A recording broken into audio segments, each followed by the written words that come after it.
출애굽기 6번째 시간입니다. 제목을 40이 되어 이스라엘을 돌볼 생각을 함, 모세의 락하라는 제목으로요. 40이 되어 이스라엘을 돌보는 모세에 대해서 말씀을 상고해 보겠습니다. 모세가 장성을 했습니다. 어느 날 궁궐에 나가 자기 형제들이 사는 곳을 갔어요. 그곳에서 그들이 지고 있는 무거운 짐을 보았고, 그들의 무거운 짐은 단순한 노동이 아니라 고단한 노역이었습니다. 그때 한 애굽 사람이 히브리 사람 자신의 동족을 때리는 장면을 보았고, 모세는 주위를 둘러보면서 아무도 없었음을 확인하고 그 애굽 사람을 쳐서 죽이는 장면이 나와 있습니다. 그리고 그 시신을 모래 속에 감추었어요. 살인했고, 여기 또 뭐라 하죠? 유기라 그러나요? 까지 해버렸습니다. 다음 날 모세는 다시 그곳으로 갔어요. 이번에는 히브리 사람이 서로 다투고 있었습니다. 그래서 왜 동포가 서로 다투냐라고 뭐라고 하니까 그 중에 한 사람이 우리를 다스리는 자와 재판관으로 살려고 하느냐, 어저께 애굽 사람을 쳐서 죽인 것처럼 나도 죽이려고 하느냐라고 물었죠. 모세가 이걸 듣고 두려워하여서 그날 즉시 도망갔습니다. 왜냐하면은 애굽 왕 바로가 모세를 잡으려고 했기 때문입니다. 도망간 모세가 도착한 곳이 미디안 땅이라고 되어 있고, 재미있게도 우물 곁에 앉아 쉬고 있었는데 그 땅의 제사장의 딸들이 우물 곁에 와서 양떼들 먹이려고 하니까 거기에 있는 다른 목자들이 그걸 막아섰고, 모세가 그들을 다시 막아서 양떼들에게 물을 주게 됐습니다. 이후에 미디안 제사장의 딸들이 집으로 돌아가서 모세에 대해서 이야기를 하고, 모세가 제사장 딸들의 집에 들어가서 정착을 하고 뭐까지 하게 돼요? 결혼하고 애까지 낳는 장면이 본문에 기록되어 있습니다. 그 언뜻 본문을 보면 그냥 이렇게 한 인간의 모세의 내러티브가 기록되어 있는데, 혹자들은 모세의 이 장면을 보면서 모세가 혈기가 많아서 그냥 사람을 죽였다, 살해했다 정도로고 이렇게 얘기를 하고 있는데, 젊어서 혈기를 가지고 이스라엘의 해방을 위해서 애썼는데 그게 이제 문제가 됐다. 그래서 하나님이 그 모세를 뭐 시키는 거예요? 이제 광야에서 40년 동안 다시 훈련시키는 장면이다. 이렇게 이제 좋게 말하고 있습니다. 뭐 그게 전혀 나쁜 것은 아니라고 생각이 돼요. 근데 이 이야기에 대해서 성경이, 특히 사도행전 7장에서 스데반 집사님이 구약의 성경을 강론하면서 모세에 대해서 이렇게 이제 설명을 해주고 있습니다. 많이 있지만 제가 몇 절만 편집했어요. 그때 모세가 낳는데 하나님 보시기에 아름다운지라 그의 아버지의 집에서 3달 동안 길리더니, 버려진 후에 바로의 딸이 그를 데려다가 자기 아들로 기름에, 짧게 정리했어요. 22절 보세요. 모세가 애굽 사람의 모든 지혜를 배워 그의 말과 하는 일들이 능하더라. 23절에 나이가 40이 되매 그 형제 이스라엘 자손을 돌볼 생각을 하더니 라고 표현하고 있습니다. 40이 되어서, 그 전까지는 어떻게 됐는지 언급하지 않고 굳이 몇 세가 되어서요? 40이 되어서 자신의 동족을 돌볼 생각을 한다라고 표현하고 있습니다. 모세가 이스라엘이 압제당하는 모습을 보는데 이는 마치 모세가 이스라엘을 보고 있는 관점뿐만 아니라 누가 이스라엘을 보고 있는 거예요?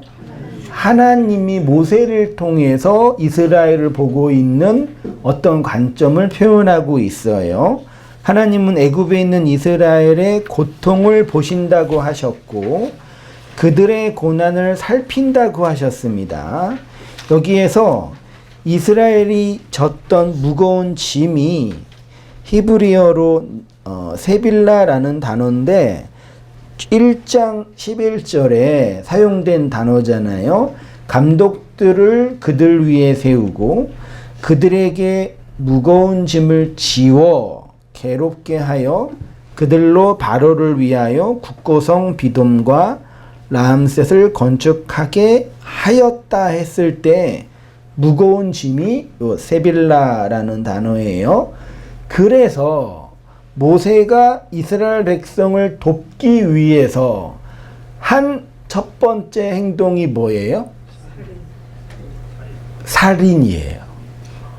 그러니까 언뜻 보기에는 열받아가지고 친 것처럼 보이지만 정황상 죽이기 직전에 뭐 했어요? 주위를 살펴봤다고 표현해요. 살펴보고 아무도 없네. 그리고 죽였어요. 그리고 나서 죽인 것이 탄로나면 안 되니까 모래에 감췄다고 표현하고 있습니다. 그러니까 이 본문을 그냥 우리가 생각하는 윤리적인 차원으로 보면은 이제 말이 안 되는 거예요. 다 사치하고 모세가 애굽의 뭐예요? 왕자잖아요. 사람을 죽인 건 나쁜 거지만 고대 시대 때 죽인 거는 문제가 될 수 있었겠지만 다른 우리가 생각하는 차원에서의 살인으로 보기에는 어려운 부분이 있다라는 거랑 함께 또 한 가지 살펴볼 게 뭐냐면 그 사도행전에서는 모세가 이스라엘을 돕기 위해 했다고 하는데 돕기 위한 일의 첫 번째가 뭐라고요? 살인이라고 표현하고 있는 거예요. 이게 뭘 의미하냐? 단순히 일반 사람들이 말하는 것처럼 혈기 때문에 그냥 혈기로 그냥 사람을 죽였다가 아니라 어떠한 복음적인 진리적인 의도된 일하심들이 이 내용에 내포되어 있다라는 거죠. 근데 어디에 감췄다고 표현해요? 모래에. 좀 뭐가 있는 것 같지 않나요? 아무튼 그렇게 표현하고 있습니다.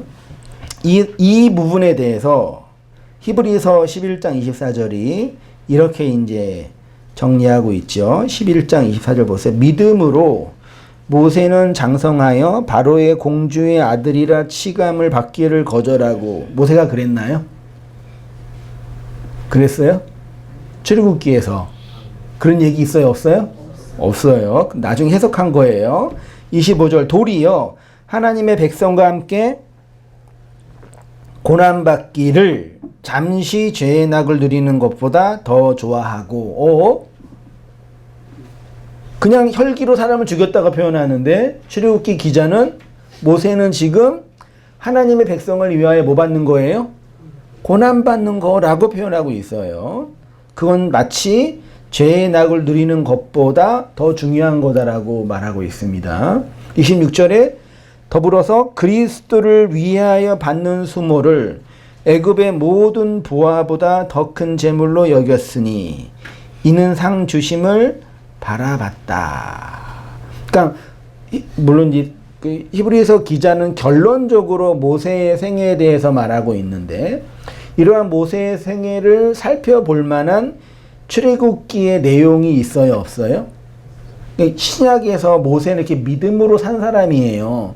하나님의 나라와 하나님의 백성을 위해서 자신의 영달, 성공을 포기한 사람이에요. 이렇게 믿음의 위인이라고 칭찬을 했는데 이럴 만한 모세의 모습이 있냐 이 얘기예요. 출애굽기의 모습은 그냥 하다가 열받아가지고 사람을 죽였고 생명의 위협을 당해가지고 지금 뭐예요? 미디안 강화로 도망간 거란 말이에요. 여기 어디에 하나님의 나라와 이스라엘 백성을 위한 대의적인 신념이 있냐고요.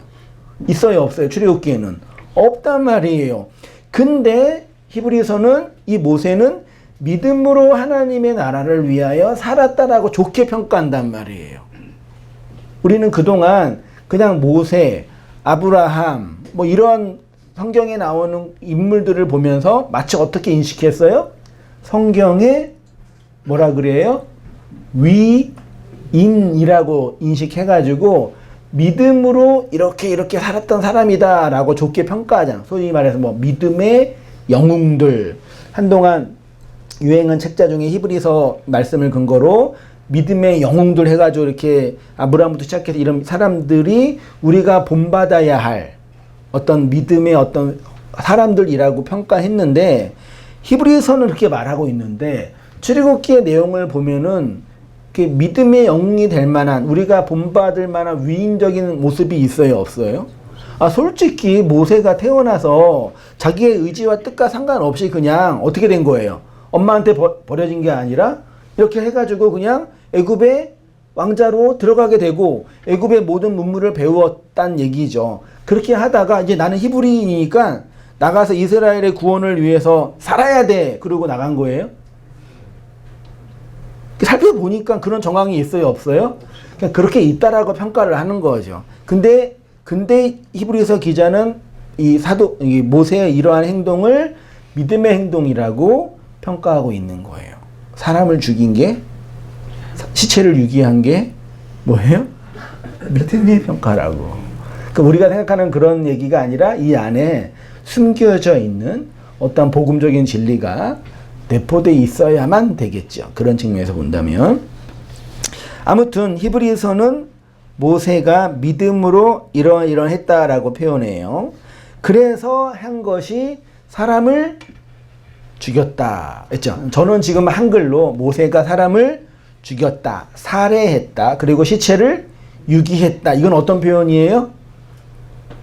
형법적인 표현이죠. 법적인 표현.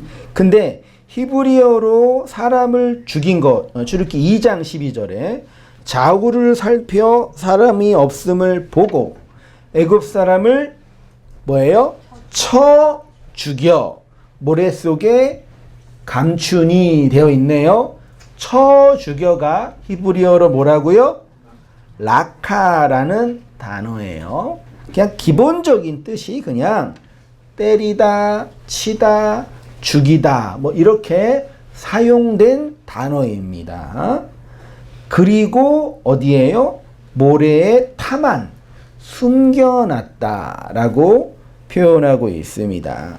그런데 구약 성경에서 이 라카라는 단어가 사용된 것이 가장 기본적인 뜻은 그냥 사람을 치는 거고 누구를 치는 건데, 예를 들어서 하나님이 이스라엘 백성을 칠 때가 있죠.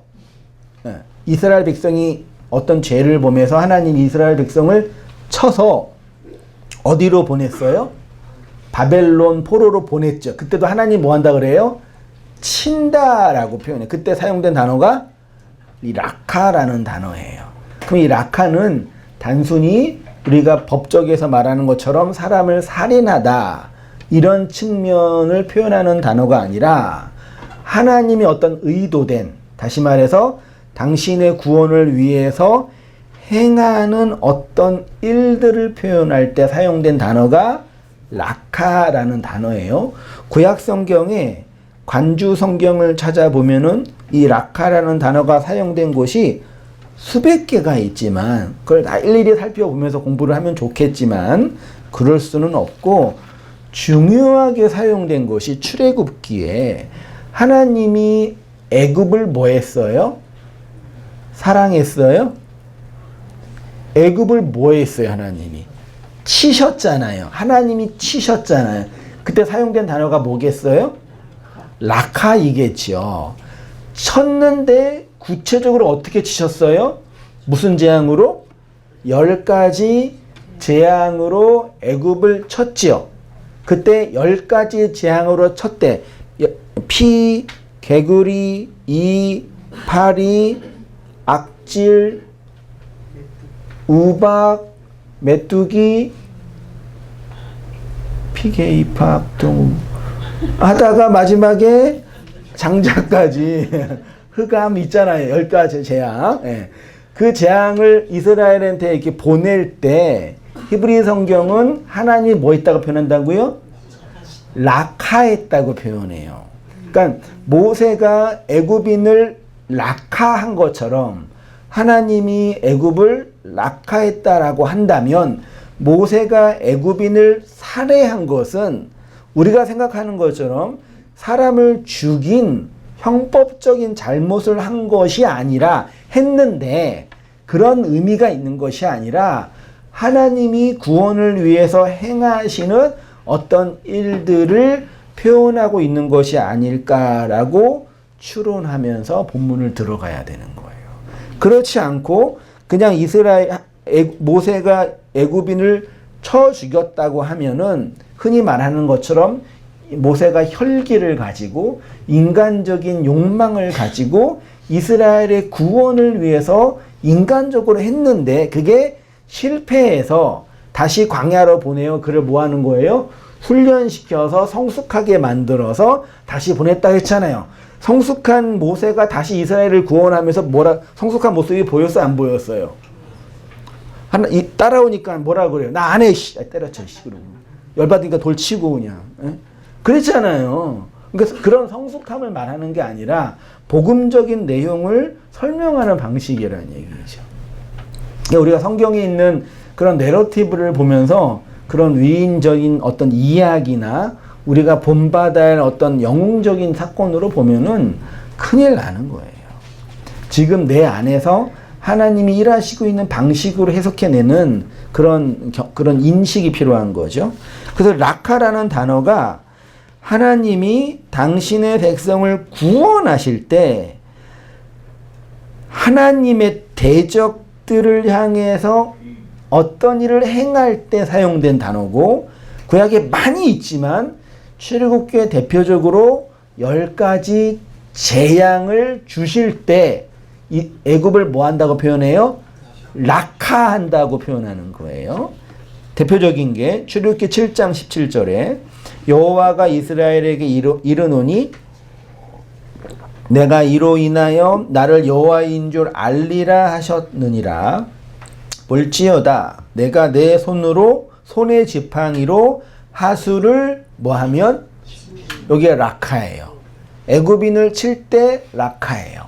하수를 친 거랑 애굽인을 친 거랑 같은 단어로 사용되고 있다라는 거 염두하고 보시면 돼요.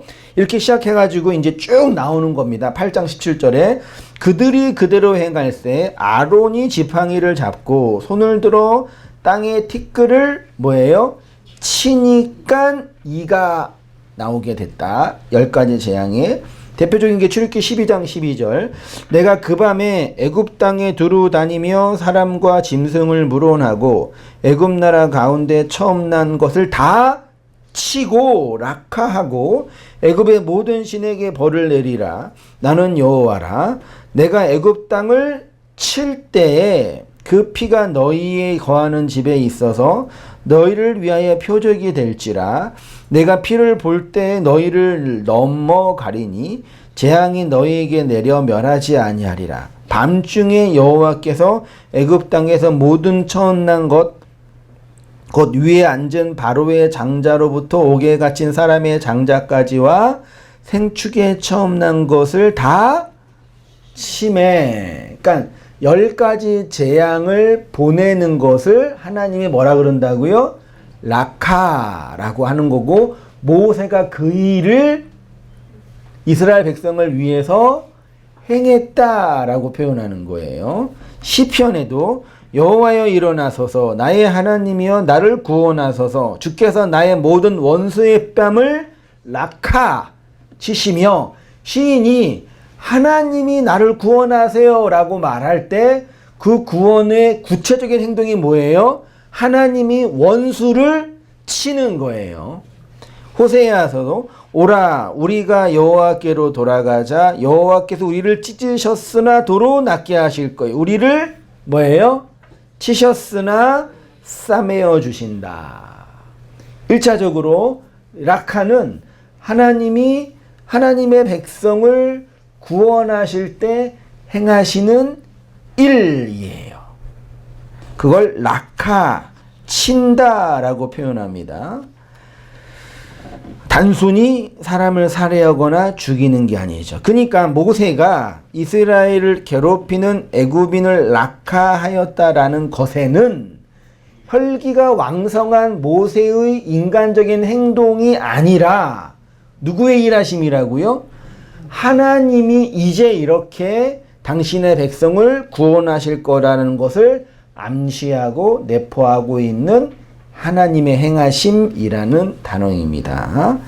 출애굽기 2장 13절 보세요. 이튿날 다시 나가니 두 히브리 사람이 서로 싸우는지라 그 잘못한 사람에게 이르되 내가 어찌하여 동포를 치느냐. 이것도 락하예요.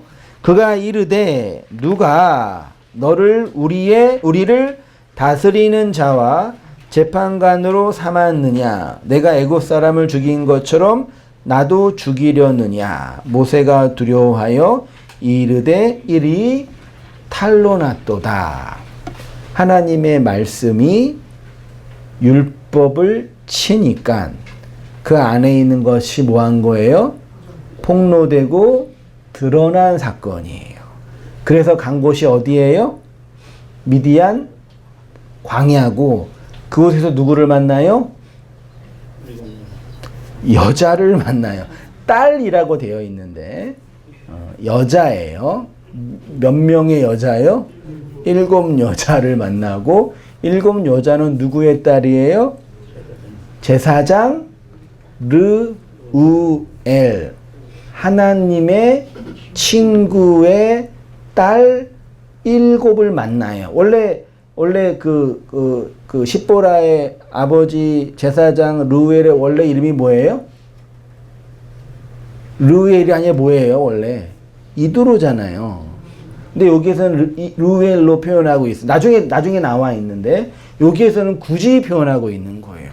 가서 7 성경에서 딸 여자는 뭘 의미한다 그랬어요? 언약이고 말씀이라 그랬잖아요. 7의 말씀, 하나님의 언약으로 완성되는 완전한 말씀을 받아 몰라요?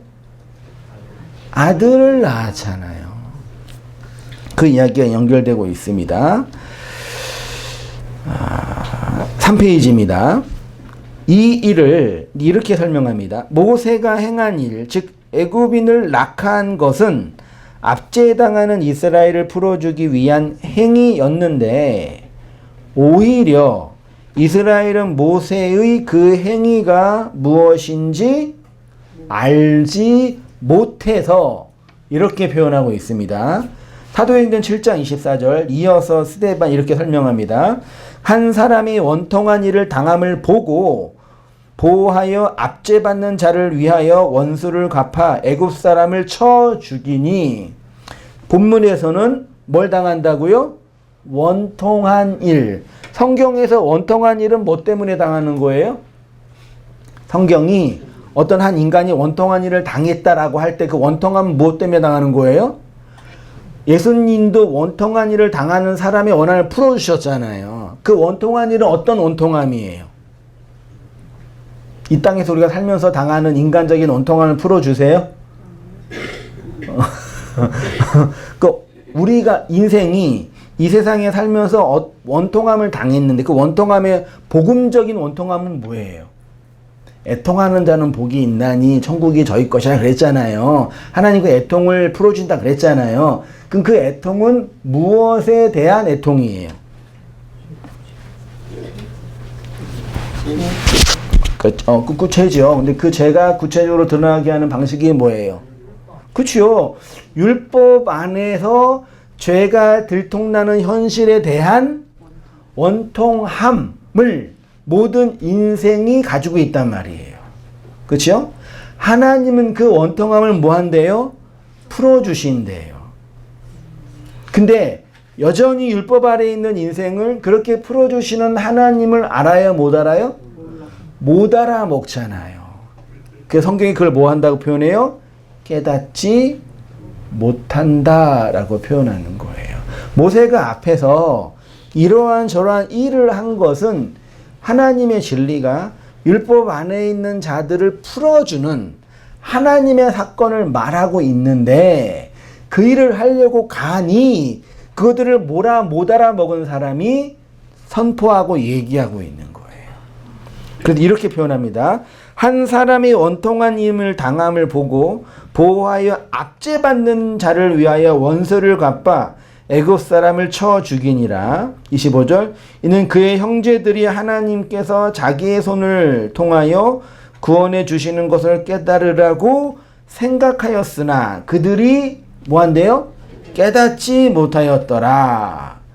26절 이튿날 이스라엘 사람끼리 싸울 때에 모세가 와서 화해시키려 하여 이르되 너희는 형제인데 어찌 서로 해치냐 하더니 그 동물을 해치는 사람이 모세를 밀어뜨려 이르되 누가 너를 관리야 재판장으로 우리 위에 세웠느냐 내가 어제는 애굽 사람을 죽인과 같이 또 나를 죽이려느냐 하니 모세가 이 말 때문에 도주하여 미디안 땅에서 나그네 되어 거기서 아들을 낳느니라. 이렇게 스데반 집사님이 재해석하고 있는 거예요. 모세가 애굽인을 낙하한 것은 사도행전은 원통한 일을 당한 이스라엘을 보호한 일이라고 합니다. 압제받는 자를 위하여 원수를 갚아주는 일이라고 합니다. 그리고 그 일을 통해서 하나님이 이스라엘을 구원해 주시기를 깨닫기를 원하셨는데 이스라엘은 뭐예요? 깨닫지 못하였습니다. 이 일이 고스란히 반복된 게 뭐예요? 예수님이 모세잖아요. 모세와 비슷한 단어가 뭐예요? 메시아예요. 비슷한 단어예요. 메시아가 이 땅에 왔는데 이 땅에 와서 그 메시아를 알아본 사람이 있었어요? 없었어요? 한 사람도 없었죠. 그거를 요한복음이 빛이 어두움에 비추되 어두움이 깨닫지 못했다. 예수님의 수많은 공생의 사역 기간 동안 말씀을 선포할 때 대부분의 많은 사람들은 그 예수님을 영접했어요? 영접하지 못했어요? 영접하지 못하고 대적했어요. 그 이유는 단순히 예수님이 인간적으로 싫어서나 혹은 정치적으로 도덕적으로 마음에 안 들어서가 아니라 예수가 담고 있는 그 메시아의 내용을 아직 깨닫지 못했기 때문이에요. 그래서 깨닫게 하는 뭘 주세요? 말씀을 건네주시는 방식으로 미디안 땅 광야로 보내어서 말씀의 내용을 건네주시는 장면인 거죠. 사도행전 7장의 스데반의 설교의 핵심은 하나님은 계속해서 이스라엘을 구원하시는데 그들은 그것을 깨닫지 못하고 오히려 그 구원자를 뭘로 받아들여요? 자신을 심판하고 자신을 통제하는 자로 받아들인단 말이에요. 예수님도 마찬가지입니다. 예수님이 유대 땅에 오셔서 유대인들에게 구원의 말씀을 전했는데 그들에게는 여전히 심판의 말로 들었습니다. 유대인들이 예수님 영접하지 않는 것처럼 이스라엘이 모세를 영접하지 않았죠. 그래서 그곳을 떠나 어디로 간다고요? 광야로 가고 있습니다. 2장 15절에 바로가 이 일을 듣고 모세를 죽이고자 하여 찾는지라 모세가 바로의 낯을 피하여 미디안 땅에 머물며 하루는 우물 곁에 앉았더라. 바로가 모세를 죽이려고 하는 것은 세상 왕으로서의 바로가 세상 왕으로서 왕을 대적하는 그 모세를 죽이려는 것으로 설명되는 거예요. 왜냐하면 그것이 뭘 대적하는 거예요? 바로를 대적하는 거니까. 그래서 모세를 죽이고자 했는데 이런 측면에서 모세는 메시아의 역할을 하고 있는 겁니다. 근데 세상은 메시아가 왜 필요한지 알아요? 몰라요? 알지요. 왜? 모든 사람은 다 뭘 요구해요? 메시아를 원하잖아요. 그쵸? 근데 하나님이 우리에게 주시는 메시아는 사람들이 원하고 요구하는 메시아가 아니죠. 그 메시아를 유대교도 거부하고 이슬람교도도 거부하고 무신론자들도 거부하는 건 자명하지만 그거는 당연하지만 누가 메시아를 거부해요? 내가 메시아를 좋아해요? 싫어해요? 아니야. 내가 메시아를 받아들여요? 거부해요? 여러분 메시아에 받아들여요? 거부해요? 잘 말씀하셔야 돼요. 여러분은 메시아 그리스도를 받아들여요? 거부해요? 거부해요. 나쁘신 분. 우리가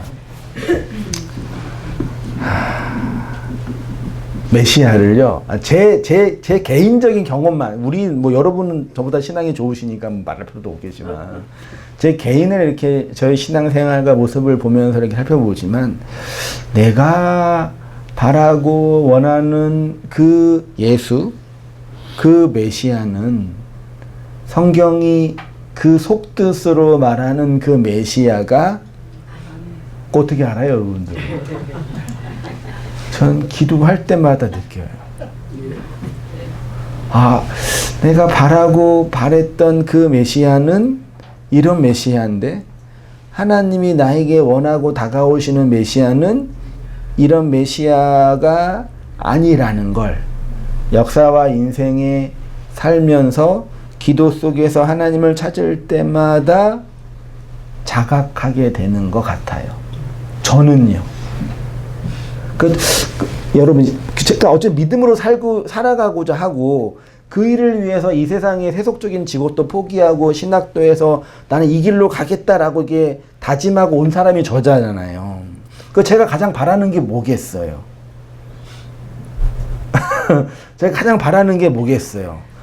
믿음으로 좀 이렇게 온전해지고 이 세상이나 하나님 보시기에 외적인 거나 어떤 부분에서는 좀 부족하더라도 어쨌든 성경이 결국 여기 히브리서가 칭찬하고 있는 것처럼 그렇게 하나님이 나를 좀 칭찬해주고 나를 인정해주면 좋겠다라는 게 내 마음 깊은 곳에 있는 어떤 마음의 바람 아니겠어요?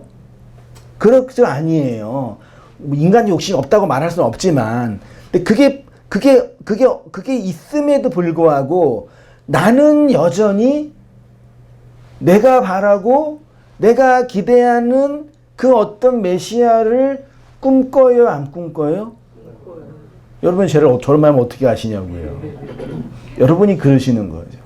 저는 그러더라고요. 그래서 하나님이 나의 소원, 나의 기도의 제목을 들어주시면 안 되는구나를 늘 확인하게 되는 거예요. 그래서 아예 여러분 기도도 안 하시는 거잖아요. 기도를 해야지 그게 뭔지 알지. 내가 바라고 그래서 가끔 이렇게 믿음이 좋으신 목사님들 성도님 많이 계시잖아요. 가끔 이 유튜브나 이런 데 이렇게 뜰 때 보면은 막 진짜 믿음이 놀라워서 자기가 한 모든 기도는 다 응답이 된다 그러시고 자기가 하는 모든 기도 때문에 사람들 다 병도 낫고 이런 게 막 하시는 분들 너무 많더라고요. 사모가 장염 걸리고 교회 안 온 건 믿음이 없는 아주 그냥 불신앙의 행동인 거예요. 그분들 입장에서 볼 때는요. 저분들 보면 저분들의 하나님은 도대체 어떤 하나님일까? 같은 기독교인이라고 같은 목사라고 이 말씀 사역을 하고 있다고 다 하는데 도대체 저분들은 어떤 신념과 믿음의 경험이 있어서 저런 확신을 가지고 담대하게 설교를 하면서 나를 따르라라고 이렇게 말할 수 있을까? 한편으로 너무 부러울 때가 많아요. 왜 그러냐면 나는 믿음으로 가면 갈수록 내가 생각하고 내가 바라는 그 무엇이 점점점 내가 이렇게 소원하고 바라는 것이 안 될 수밖에 없구나를 내 마음속으로 확인하게 되거든요. 그래서 그러면 거기다 하나님, 그러면 나는 뭐 어떻게 하라는 얘기입니까? 이런 마음이 나와요. 나는 그럼 뭐 어떻게 살아야 되는 거예요? 이런 마음이 나온다고요. 그게 메시아를, 마음속에 그리스도란 진짜 메시아를 받아들이지 못하는 인생의 모습이에요. 혹시 여러분 중에 그 모습이 발견되고 있죠? 그렇죠? 그러니까 말씀을 듣는 거지. 그게 발견되지 않으면은 못 듣겠죠.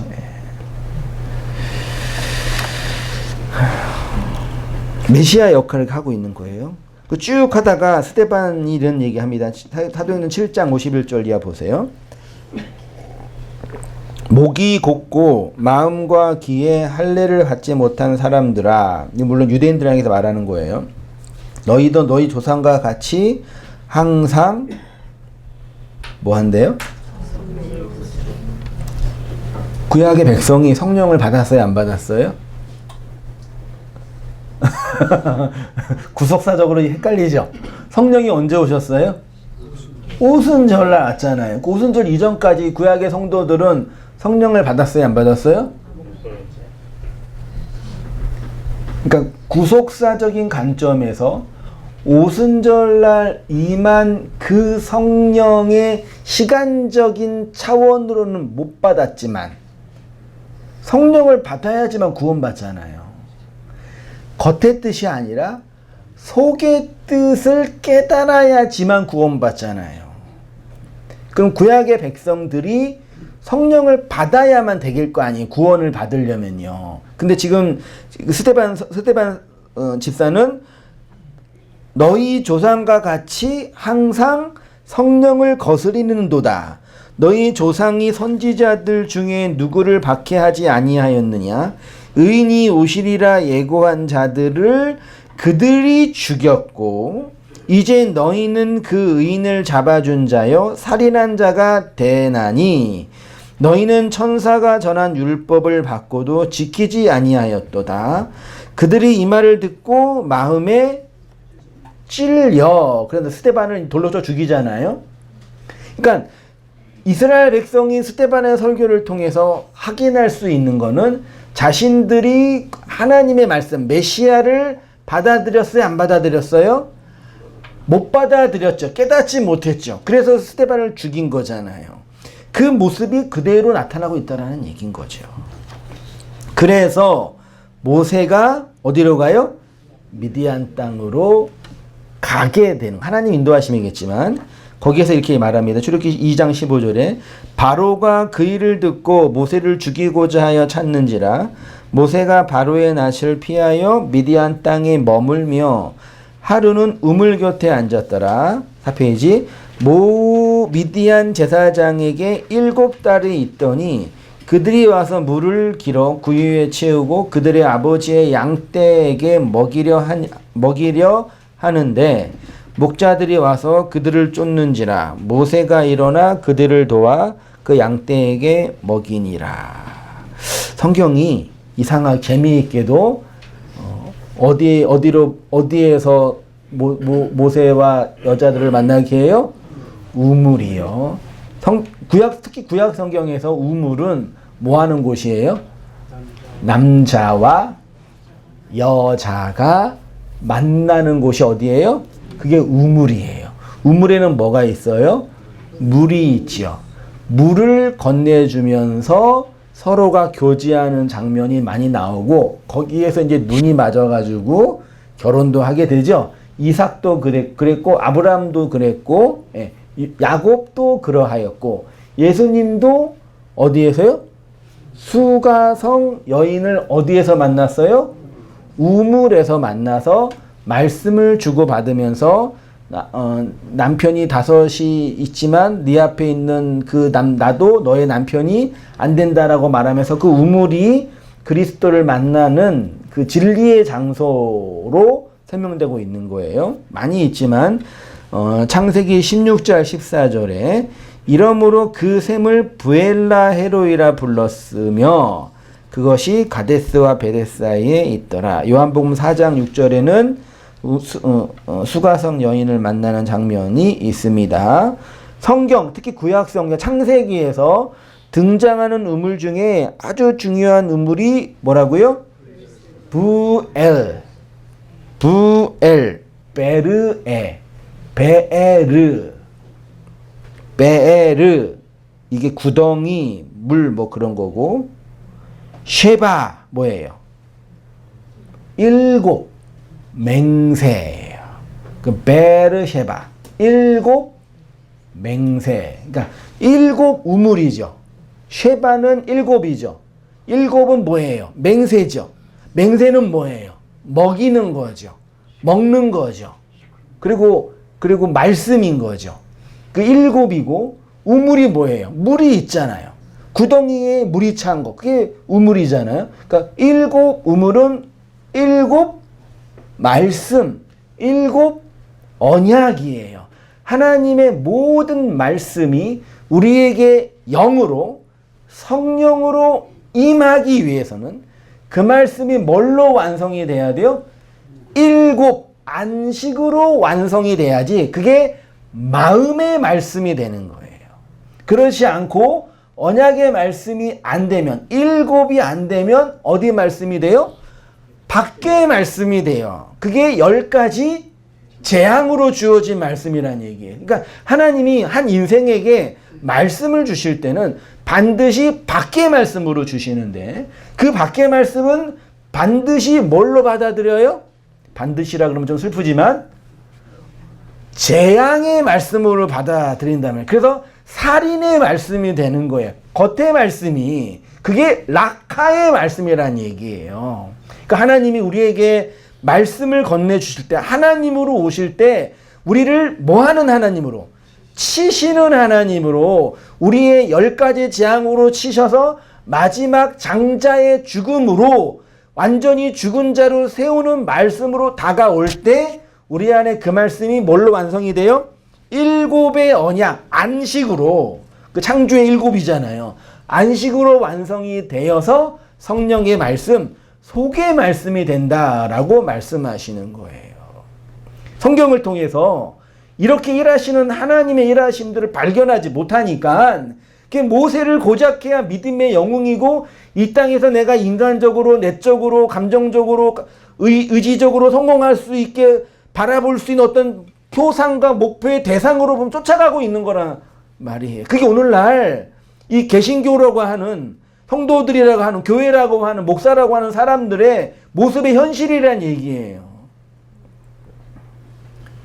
그렇게 쫓아가는 사람이 멋있어요? 이렇게 진리 안에서 하나님이 내 안에서 역사하는 방식을 깨닫는 사람이 멋있어요?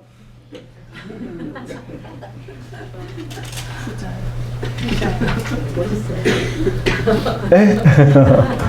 누가 더 이렇게 좋아요?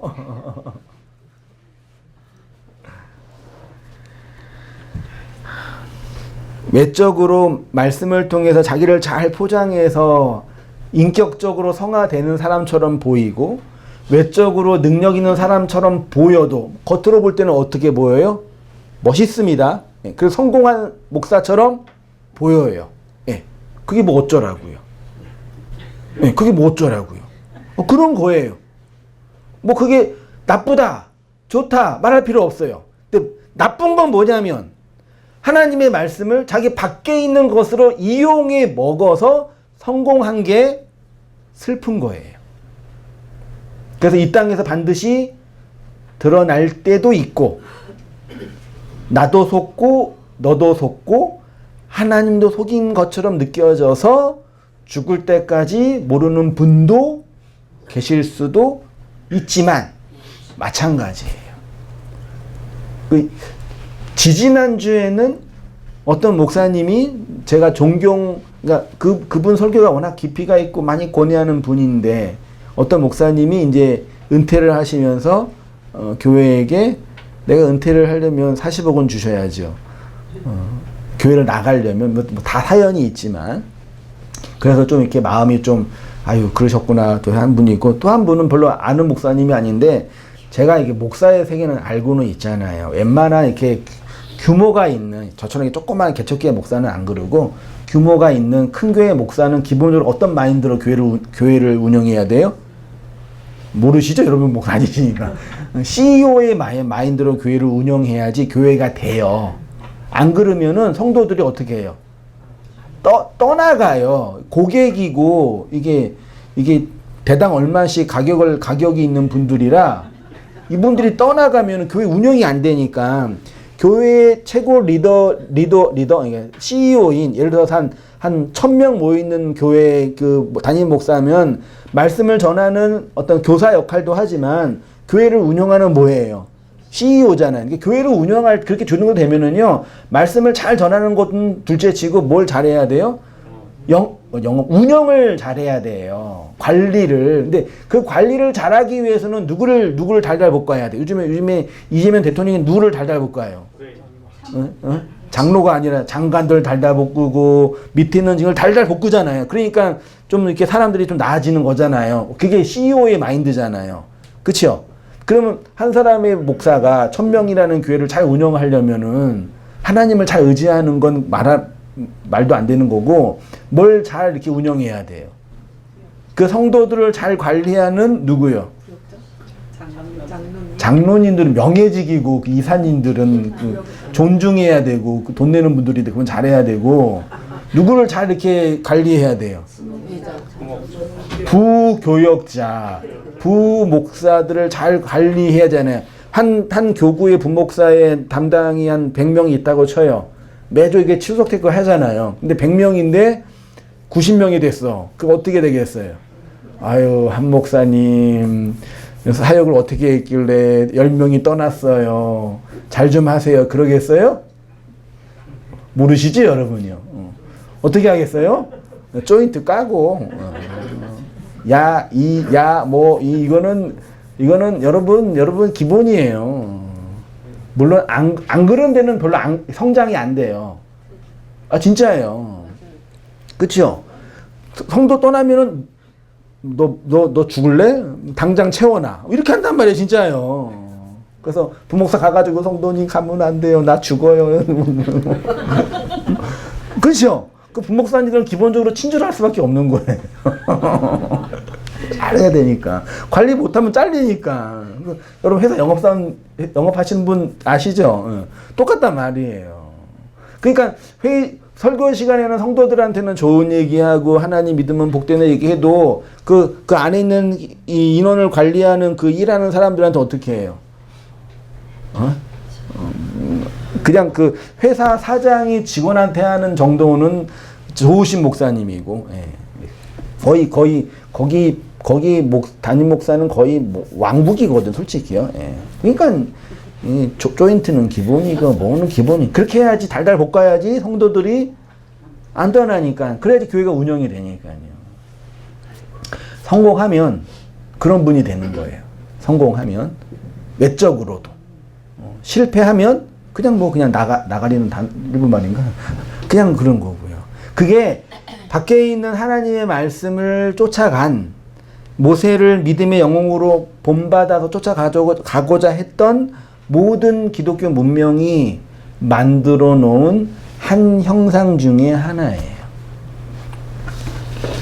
성경을 그 안에 있는 진리로 깨닫지 못하니까. 부엘세바 7 말씀 7 언약입니다. 그곳에서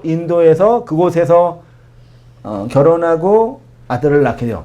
모세의 부인이 이름이 뭐였죠? 여기 나와 있죠. 2장 18절 이하요. 그들의 아버지 르울에게 이를 때에 아버지가 이르되 너희가 오늘은 어찌하여 이같이 속히 돌아오느냐? 그들이 이르되 한 애굽 사람이 우리를 목자들의 손에서 건져내고 우리를 위하여 물을 길어 양떼에게 먹였나이다. 아버지가 딸들에게 이르되 그 사람이 어디에 있느냐? 너희가 어찌하여 그 사람을 버려두고 왔느냐? 그를 청하여 음식을 대접하라 하였더라. 모세가 그와 동거하기를 기뻐하매 그가 그의 딸 십보라를 모세에게 주었더니 그가 그 아들을 낳음에 모세가 그의 이름을 게르솜이라 하여 이르되 내가 타국에서 나그네가 되었음이라 하였더라. 모세가 7 여자, 7 언약, 7 말씀을 받아 그 말씀과 결혼해서 하나가 됐죠. 그리고 뭘 낳아요? 아들을 낳아요. 근데 모세의 장인 르우엘은 하나님의 친구라 그랬죠. 그 하나님인 거예요. 하나님이 모세에게 언약의 완성을 이렇게 설명해 주신 거예요. 그리고 이는 앞에 누구지? 아브라함이 전쟁 끝나고 오면서 누구를 만났어요? 멜기세덱. 멜기세덱이 의의 왕 제사장이잖아요. 하나님의 모습인 거예요. 만나서 양식을 건네주면서 11조를 주면서 하나님의 일들이 어떤 것인지를 설명해 주셨잖아요. 똑같은 장면인 거예요. 양식을 건네줬어요. 모세는 그곳에 정착하여서 십보라, 요 십보라가 히브리어로 칩보라라는 단어인데요. 이게 어디에서 온 단어냐면 새라는 단어에서 왔어요. 성경에서 새는 뭐예요? 뭘 상징하겠어요? 성전을 상징해요. 그 성전인데 예수님이 이스라엘 성전을 보면서 어떻게 기도하셨어요? 내가 암탉이 새를 모은 것처럼, 새를 모으려고 한 것처럼 너희를 모으려고 한 적이 몇 번이냐? 너희가 나를 거역했다고 할 때 그때 모으랬던 게 뭐예요? 새잖아요. 그러니까 성경에서의 새는 하나님이 하나님의 백성으로 성전으로 모으려고 하는 하나님의 백성의 또 다른 율법적 이름이에요. 근데 그 이름을 담고 있는 자로 누구가 세워졌다고요?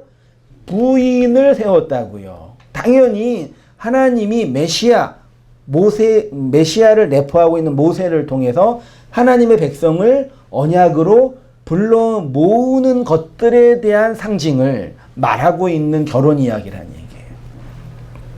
십보라랑 결혼해서 누굴 낳아요? 아들을 낳았는데 아들 둘 낳았나? 셋 낳았나? 셋인가? 갑자기 아무튼 낳아요. 첫째가 누구라고요?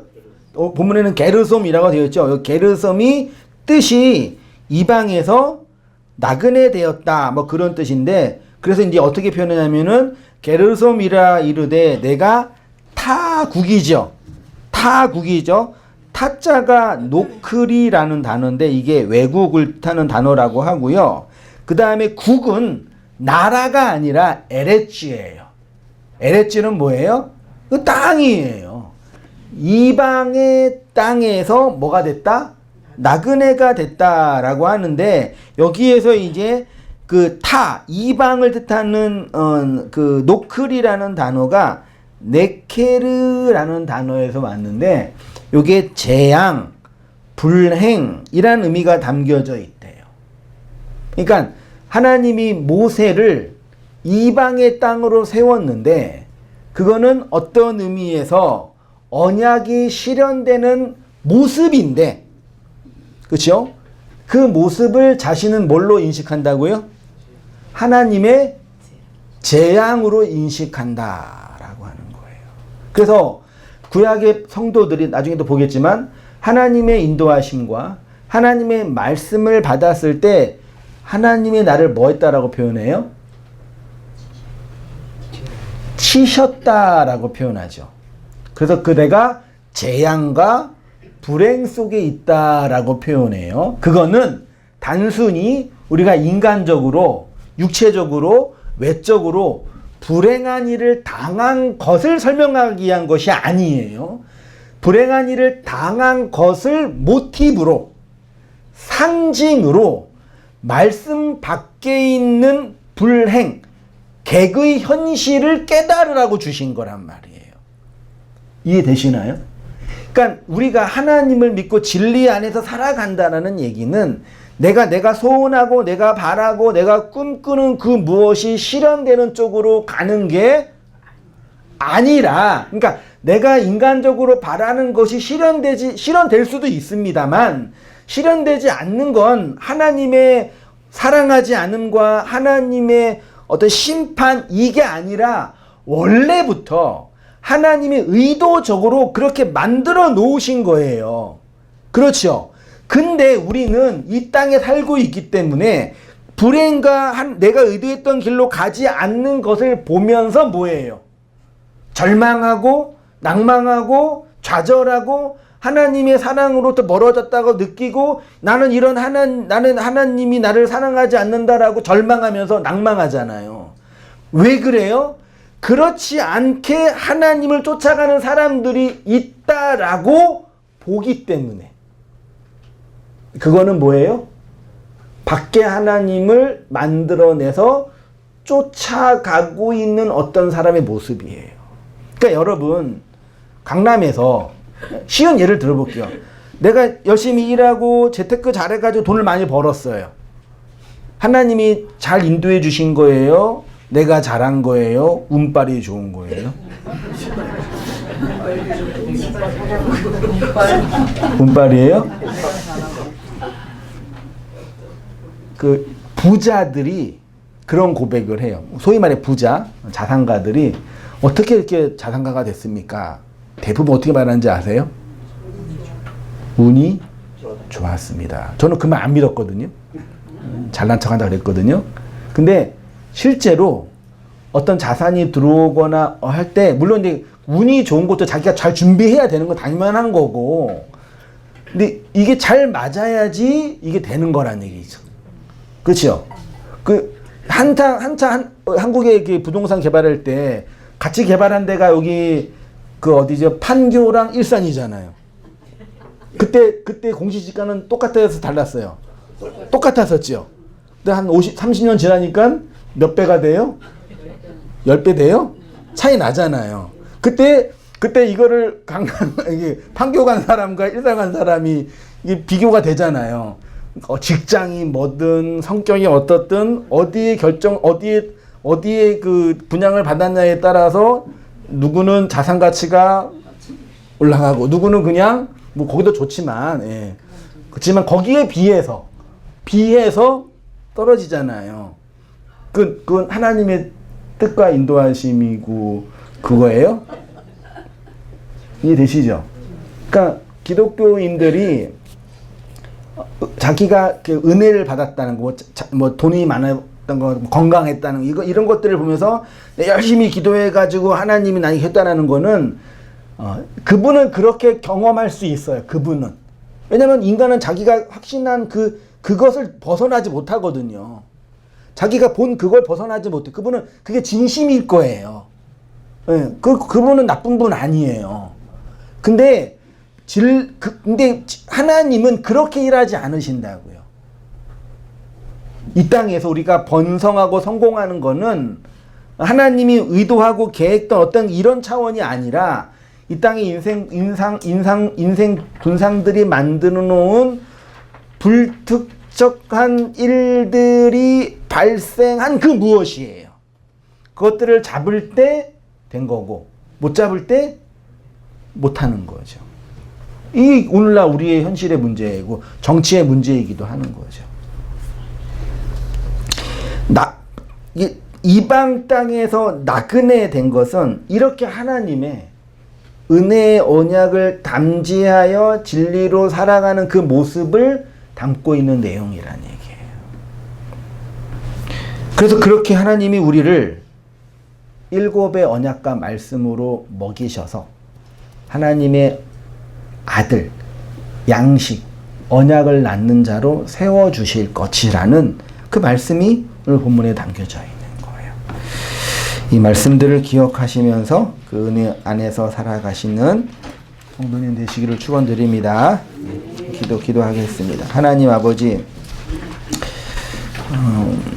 성령을 거스려 하나님의 뜻을 반하여 살았던 수많은 이스라엘의 백성들, 아니 우리의 모습 속에서 하나님의 그 진리를 은혜의 언약으로 완성하시는 예라심들을 목도하게 하시고 그 모든 재앙으로 저희 인생을 치심으로 은혜를 완성하실 하나님의 예라심들을 바라보며 은혜 안에서 살아가는 우리의 모든 삶들이 될 수 있도록 하나님 아버지 인도하여 주시옵소서. 이제는 우리 주 예수 그리스도의 은혜와 하나님 아버지의 크신 사랑과 성령의 교통하심이 사랑하는 모든 성도님들의 삶 속에 지금부터 영원까지 함께 있을지어다.